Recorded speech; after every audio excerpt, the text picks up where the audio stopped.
નડિયાદમાં ખાદ્ય સુરક્ષાના ધજાગરા ઉડાવતી એક ઘટના સામે આવી છે, જેમાં શહેરના પ્રખ્યાત મોટુબલ સમોસામાંથી વાડ નીકળતા ગ્રાહકોમાં રોષ જોવા મળી રહ્યો છે। નંદનવન સોસાયટી વિસ્તારમાં રહેતા રચનાબેન માળીએ ગત 2 મેના રોજ આ દુકાનમાંથી સમોસા ખરીદ્યા હતા, જેમાંથી વાડ નીકળતા બાળકોના સ્વાસ્થ્ય બાબતે ચિંતા વ્યક્ત કરવામાં આવી છે।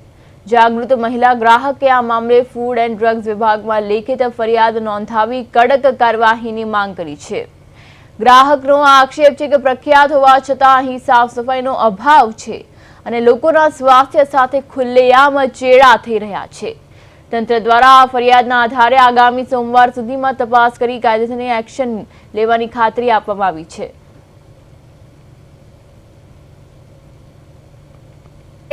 બીજી 2/5/2026 ના રોજ બપોરે સમોસા લેવા ગઈ હતી। 100 રૂપિયાના મેં સમોસા લીધા હતા। ફેમસ મોટુવનના સમોસા છે નડિયાદમાં, ત્યાંથી લીધા હતા। ત્યાં જઈને મેં સમોસા લીધા, 100 રૂપિયાના સમોસા લીધા, 20ના 3 આપે છે। મેં 100 રૂપિયાના સમોસા લીધા, ઘરે આવી અને બાળકોએ સમોસા ખાધા અને અંદરથી વાડ નીકળ્યો। એટલે વાડ નીકળ્યો મેં જોયું, એટલે પછી મેં કમ્પ્લેન કરી ફૂડ એન્ડ ડ્રગ્સ વિભાગમાં।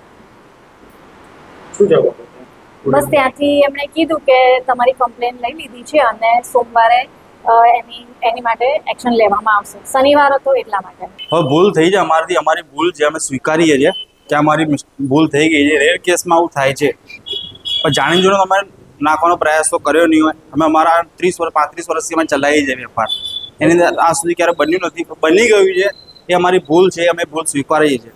ભૂલ છે સાચી, પણ કોઈને સ્વાસ્થ્ય સાથે છેડા થાય, નાના બાળકના પેટમાં ગયું હોય કેટલું યોગ્ય એ વાત તો સમજુ છું કે ખોટી વસ્તુ છે।